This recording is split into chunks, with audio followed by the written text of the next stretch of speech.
yaitu penyusunan KTSP dan rancangan pembelajaran materi esensial di kelas 3. Yang pertama itu ada pengertian KTSP.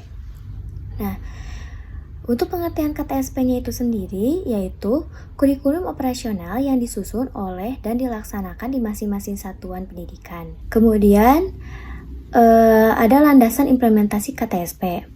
Nah, landasan implementasi KTSP itu diantaranya yang pertama ada beberapa aturan, yaitu Undang-Undang Republik Indonesia Nomor 20 Tahun 2003 tentang Sistem Pendidikan Nasional dan Peraturan Pemerintah Republik Indonesia Nomor 19 Tahun 2005 tentang Standar Nasional Pendidikan.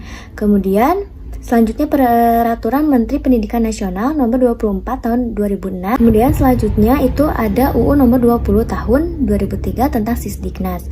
Pasal 36 sampai dengan 38, PP Nomor 19 Tahun 2005, Pasal 17 Ayat 2 Permendiknas Nomor 24 tentang pelaksanaan Permendiknas Nomor 22 menyatakan sekolah dan komunitas sekolah atau madrasah dan komunitas madrasah mengembangkan kurikulum tingkat satuan pendidikan dan silabusnya berdasarkan kerangka dasar kurikulum dan standar kompetensi lulusan. Supervisi dinas kabupaten atau kota yang bertanggung jawab di bidang pendidikan untuk SD, SMP, SMA, dan SMK, dan departemen yang menangani urusan pemerintahan di bidang agama untuk MI, MTS, MA, dan MAK. Kemudian ada standar isi. Nah, standar isi ini mencakup lingkup materi dan tingkat kompetensi untuk mencapai kompetensi lulusan pada jenjang dan jenis pendidikan tertentu.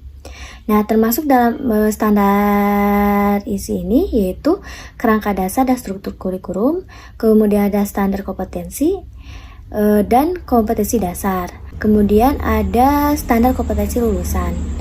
Nah, standar kompetensi lulusan ini merupakan kualifikasi kemampuan lulusan yang mencakup sikap, pengetahuan, dan keterampilan sebagaimana yang ditetapkan dan Kemendiknas Nomor 23 Tahun 2006. Nah, standar kompetensi lulusan digunakan sebagai pedoman penilaian dalam menentukan kelulusan peserta didik yang meliputi standar kompetensi lulusan minimal, satuan pendidikan, kelompok mata pelajaran, dan mata pelajaran. Di sini juga ada perbedaan antara KTSP kurikulum 2004 dengan kurikulum 1994. Yang pertama ini terjadi pengurangan beban belajar pada kurikulum 2004 dan standar isi secara signifikan jika dibandingkan dengan kurikulum 1994. Kemudian yang kedua, pada kurikulum 1994 materi, alokasi waktu, dan penilaian telah terinci sehingga guru tinggal mengimplementasikan dalam pembelajaran. Kemudian yang ketiga, materi pelajaran IPS dan IPA pada kurikulum 1994 tidak secara implisit disajikan dan struktur kurikulum. Sedangkan pada kurikulum 2004 dan standar isi kedua mata pelajaran tersebut secara implisit tercantum dalam struktur program dengan kompetensi dasar dan standar kompetensi tersendiri, meskipun pendekatan pembelajarannya menggunakan tematis yang terintegrasi. Kemudian yang keempat ada pendekatan yang digunakan di kelas 1 dan 2 pada kurikulum 2004 dan kelas 1, 2, dan 3 pada standar isi sangatlah berbeda dengan kurikulum 1994, yaitu pendekatan tematis. Yang kelima ada kurikulum 1994 menggunakan sistem caturwulan, sedangkan pada kurikulum 2004 dan standar isi menggunakan sistem semester. Yang keenam, pembentukan sikap dan perilaku siswa pada kurikulum 1994 terintegrasi pada seluruh mata pelajaran, sehingga tidak nampak pada sudut program. Sedangkan pada kurikulum 2004 memiliki struktur tersendiri melalui program kepembiasaan. Kemudian ada sistem penilaian pada kurikulum 1994 menggunakan penilaian formatif dan sumatif. Sedangkan pada kurikulum 2004 dan standar isi menggunakan penilaian kelas yang mengetengahkan peranan guru dalam penilaian baik proses maupun hasil. Selanjutnya akan dilanjutkan oleh Ibu Desi. Di sini saya akan menjelaskan tentang pelaksanaan penyusunan kurikulum tingkat satuan pendidikan. Nah, bisa dilihat pada layar ya. Jadi di dalam pelaksanaan penyusunan kurikulum tingkat satuan pendidikan ada hal-hal yang harus diperhatikan, yang mana di dalamnya itu terdapat analisis konteks. Di dalam analisis konteks terdapat beberapa tahap. Yang pertama, mengidentifikasi standar isi atau SI dan standar kompetensi lulusan atau SKL sebagai acuan. Lalu menganalisis kondisi yang ada di satuan pendidikan yang meliputi peserta didik, pendidik, dan tenaga kependidikan, sarana prasarana, biaya, dan program-program. Lalu yang ketiga, menganalisis peluang dan tantangan yang ada di masyarakat dan lingkungan sekitar seperti komite sekolah, dewan pendidikan, dinas pendidikan, asosiasi profesi, dunia industri dan dunia kerja, lalu sumber daya alam dan sosial budaya. Selanjutnya ada mekanisme penyusunan. Nah, pembahasan mekanisme penyusunan KTSP akan dijabarkan dalam 3 hal, yaitu pembentukan dan instansi yang terlibat dalam tim penyusun KTSP, pemberlakuan KTSP, dan bagaimana bentuk pelaksanaan penyusunan KTSP. Baiklah, yang pertama kita akan membahas tentang tim penyusunan KTSP. Nah, jadi tim penyusun KTSP pada SD, SMP, SMA, dan SMK itu terdiri dari atas guru, konselor, dan kepala sekolah sebagai ketua merangkap anggota. Di dalam kegiatan tim penyusun melibatkan komite sekolah dan narasumber serta pihak lain yang terkait Jadi sama juga pada tim penyusun KTSP di madrasah dan di sekolah luar biasa. Nah, cuman yang membedakan itu kalau di tim penyusun seperti sekolah negeri ya, nah supervisinya itu dilakukan oleh dinas yang bertanggung jawab di bidang pendidikan tingkat kabupaten atau kota untuk SD, SMP, dan tingkat provinsi untuk SMA dan SMK. Nah, lalu untuk tim penyusun KTSP di madrasah, nah, supervisinya itu dilakukan oleh departemen yang menangani urusan pemerintahan di bidang agama. Nah, selanjutnya kalau di dalam tim penyusun KTSP pada pendidikan khusus seperti SDLB, SMPLB, dan SMLB, supervisinya itu dilakukan oleh dinas provinsi yang bertanggung jawab di bidang pendidikan. Lalu yang kedua ada pemberlakuan. Dokumen KTSP pada SD, SMP, SMA, dan SMK dinyatakan berlaku oleh kepala sekolah setelah mendapat pertimbangan dari komite sekolah dan diketahui oleh dinas tingkat kabupaten atau kota yang bertanggung jawab di bidang pendidikan. Nah, untuk SD dan SMP, dan tingkat provinsi untuk SMA dan SMK.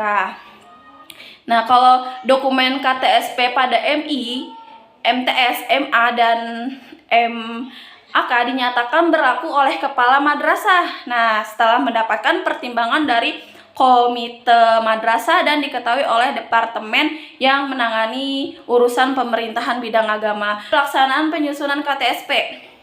Nah, penyusunan kurikulum tingkat satuan pendidikan merupakan bagian dari kegiatan perencanaan sekolah atau madrasah ya. Selain itu, pada tahap kegiatan penyusunan kurikulum tingkat satuan pendidikan secara garis besar itu meliputi penyiapan dan penyusunan draft, review dan revisi, serta finalisasi. Nah, langkah yang lebih rinci dari masing-masing kegiatannya nanti itu diatur dan akan diselenggarakan oleh penyusun. Sini saya sendiri akan memaparkan mengenai prinsip-prinsip pengembangan kurikulum tingkat satuan pendidikan atau yang disingkat dengan KTSP. Yang pertama, berpusat pada potensi perkembangan berkebutuhan. Yang keempat, relevan dengan kebutuhan kehidupan. Pengembangan kurikulum dilakukan dengan melibatkan pemangku kepentingan atau stakeholder untuk menjamin relevansi pendidikan dengan kebutuhan kehidupan, termasuk di dalamnya kehidupan kemasyarakatan, dunia usaha, dan dunia kerja. Oleh karena itu, pengembangan keterampilan pribadi, keterampilan berpikir, keterampilan sosial, akademik, dan keterampilan vokasional merupakan keniscayaan. Jadi, di lingkungan sekolah tidak hanya melihat dari sisi akademi atau tidak hanya mengajarkan mendidik dari sisi akademisi saja. Akan tetapi diajarkan mengenai keterampilan berwirausaha atau entrepreneurship. Yang kelima, menyeluruh dan berkesinambungan. Substansi kurikulum mencakup keseluruhan dimensi kompetensi bidang kajian keilmuan dan mata pelajaran yang direncanakan dan disajikan secara berkesinambungan antar semua jenjang pendidikan. Yang keenam, belajar sepanjang hayat. Kurikulum ini diarahkan kepada proses pengembangan, pembudayaan, dan pemberdayaan peserta didik yang berlangsung sepanjang hayat. Yang terakhir, seimbang antara kepentingan nasional dan kepentingan daerah. Kurikulum dikembangkan dengan memperhatikan kepentingan nasional dan kepentingan daerah untuk membangun kehidupan bermasyarakat, berbangsa, dan bernegara. Nah, lalu yang termasuk pada dokumen 1 yaitu KTSP tadi, yang dimana KTSP tadi ada komponen-komponen KTSP yang akan saya jelaskan di berikutnya. Lalu yang termasuk dokumen 2 atau buku 2 ada yang namanya silabus yang beserta komponennya. Yang ketiga ada dokumen 3 yaitu RPP, dan yang keempat ada regulasi atau kebijakan-kebijakannya seperti peraturan daerah dan lain-lain. KTSP.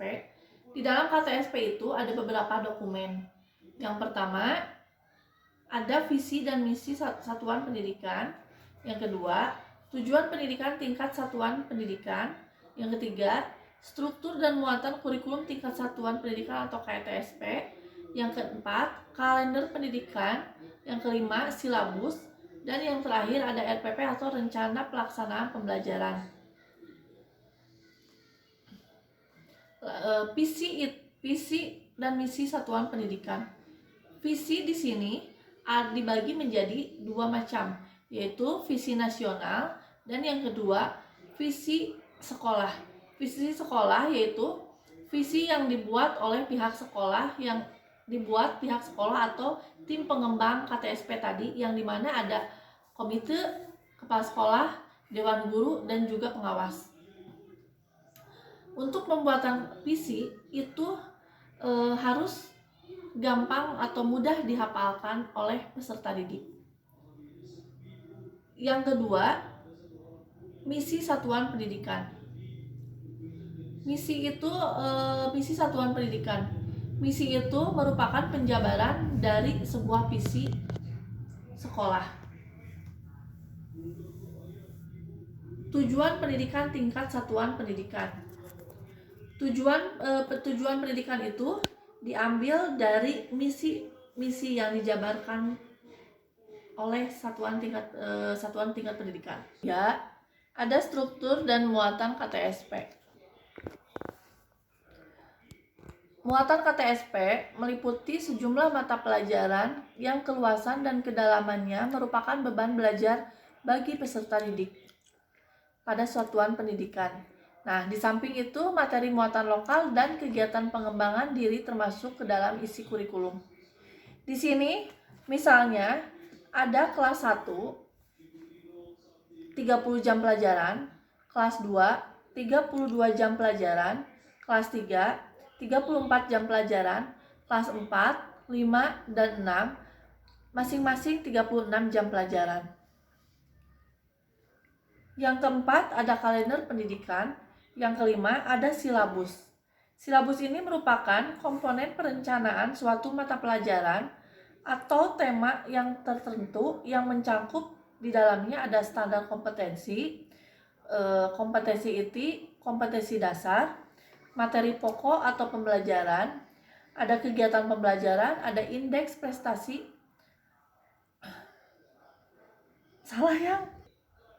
Yang kelima ada silabus.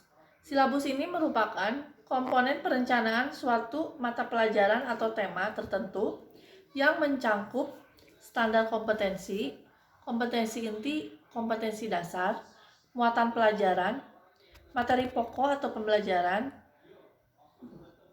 kegiatan pembelajaran, indikator, penilaian, alokasi waktu, sumber belajar, dan lain-lain.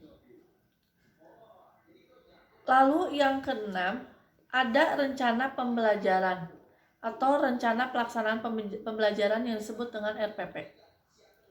RPP ini merupakan suatu pegangan seorang guru di dalam mengajar di dalam kelas. RPP ini dibuat oleh guru untuk membantu dalam kegiatan belajar mengajar. Nah, untuk penyusunan komponen KTSP bisa dilihat dalam modul 8.12 sampai titik 15. Bismillahirrahmanirrahim. Assalamualaikum warahmatullahi wabarakatuh. Perkenalkan, nama saya Priska. Di sini saya akan menjelaskan mengenai pengembangan silabus. Yang pertama itu, silabus merupakan makanan sehari-hari untuk para guru, di mana pengertian silabus tersebut merupakan rencana pembelajaran pada suatu atau kelompok mata pelajaran atau tema yang mencangkup standar kompetensi, kompetensi dasar, materi, pokok pembelajaran, kegiatan belajar, indikator penilaian, alokasi waktu, dan sumber belajar ya. Baik, selanjutnya adalah prinsip pengembangan silabus. Dalam prinsip tersebut bisa dilihat di layar ya. Ada beberapa macam prinsip ya, di antaranya yaitu ada prinsip ilmiah di mana materi atau kegiatan dalam silabus harus benar dan dapat dipertanggungjawabkan. Kemudian ada relevan. Kemudian ada sistematis. Maksud dari sistematis yaitu terstruktur atau saling berhubungan ya.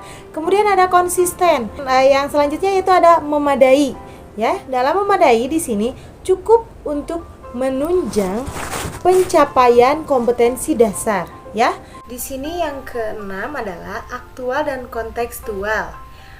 Dari sini cakupan indikator, materi atau isi dari silabus ya, harus memperhatikan perkembangan ilmu, teknologi, dan seni mutakhir dalam kehidupan nyata dan peristiwa yang terjadi. Selanjutnya adalah fleksibel, yaitu menyesuaikan dengan kondisi peserta didik. Dan yang terakhir adalah prinsip menyeluruh. Prinsip menyeluruh di sini yaitu mencangkup kompetensi kognitif, afektif, dan psikomotor. Baik, dari jenis dan pengertian yang sudah saya sampaikan sebelumnya, kita bisa membuat silabus ya. Di sini saya sudah sediakan format silabus tersebut ya, di mana dalam melaksanakan langkah-langkah pengembangan silabus, yang pertama itu mengisi kolom identitas ya. Ya, contohnya itu nama sekolah. Nama sekolah misalnya sekolah saya itu SDN Sukanagara 1. Yang kedua itu mengkaji standar kompetensi ya. Yang ketiga adalah mengkaji kompetensi dasar, dan yang keempat adalah mengidentifikasi materi pokok yang akan kita sajikan. Baik, yang selanjutnya yaitu mengembangkan kegiatan pembelajaran. Dalam mengembangkan kegiatan pembelajaran, kita harus memperhatikan yang pertama itu kegiatan pembelajaran harus dirancang untuk memberikan pengalaman belajar. Dan yang kedua, pendekatan pembelajaran yang bervariasi. Jadi kita harus melakukan pendekatan dengan berbagai variasi yang berbeda. Yang ketiga yaitu memuat kecakapan hidup. Selanjutnya ada merumuskan indikator. Dalam merumuskan indikator, rumusannya menggunakan kerja operasional yang terstruktur dan dapat diobservasi. Selanjutnya yaitu menentukan jenis penilaian. Dalam menentukan jenis penilaian, jenis-jenis penilaian itu sangat beragam. Ya, diantaranya yaitu ada tes dan non-tes, di mana tes dan non-tes itu bisa dilakukan dengan lisan atau tulisan. Yang kedua itu pengamatan kinerja, ya, kita bisa mengamati sebagai guru mengamati kinerja siswa. Yang ketiga itu sikap penilaian hasil karya berupa proyek, produk, atau tugas portofolio, dan penilaian diri. Baik, yang selanjutnya adalah alokasi waktu. Alokasi waktu merupakan rencana atau waktu kegiatan yang akan kita laksanakan nanti. Jadi, dalam alokasi waktu ini yaitu didasarkan pada jumlah minggu efektif dan alokasi waktu mata pelajaran per minggu. Kemudian, yang terakhir yaitu menentukan sumber belajar. Ya, sumber belajar di sini merupakan bisa dapat berupa media cetak dan elektronik, narasumber serta lingkungan fisik, alam, sosial, dan budaya. Struktur kurikulum mata pembelajaran ilmu pendidikan alam di sekolah dasar ya. Perlu kita ketahui, pembelajaran IPA di sekolah sangat diperlukan ya, karena IPA diperlukan dalam kehidupan sehari-hari untuk memenuhi kebutuhan hidup melalui pemecahan masalah-masalah yang dapat diidentifikasi ya. Penerapan IPA di sekolah dasar perlu dilakukan secara bijaksana agar tidak berdampak buruk pada lingkungan.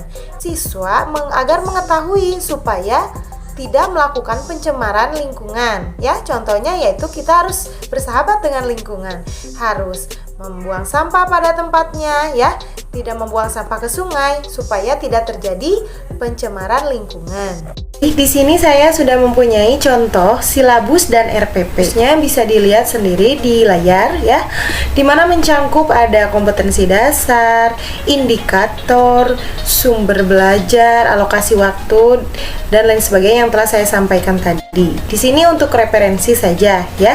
Dan selanjutnya itu ada rencana pembelajaran ya, atau RPP. Sudah biasa ya, ada standar kompetensi, identitas sekolah dulu, kemudian standar kompetensinya, kompetensi dasar, indikator. Jadi RPP ini turunan dari silabus ya. Dari silabus kita kembangkan lagi menjadi RPP.